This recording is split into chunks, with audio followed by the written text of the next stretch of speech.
Kuyovnakarliksiz to'y o'tkazayotgan yigitlar bular chumo bolalar bas. Ular aqlli yigitlar. To'yini kam sonli odamlar bilan kam chiqim o'tkazayotgan odamlar pishiq, baxil odamlar bas. Bular o'ta ham ziyrak, saxiy odamlar.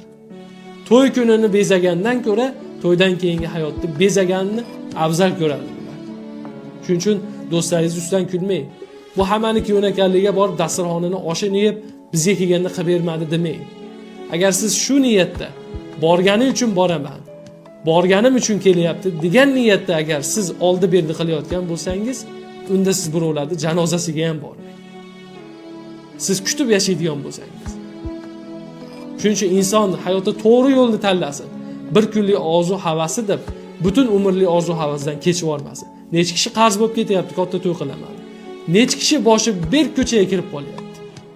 Shu odamlarni rozi qilaman. Vaholanki to'yini ertasiga ana shu odamlar kelib, shu odamlarni holidan xabar olgani yo'q. To'ying yaxshi o'tdimi? Kamchiliksiz o'tdimi? Bizga nima xizmat endi deydigan odamlar topilgani yo'q.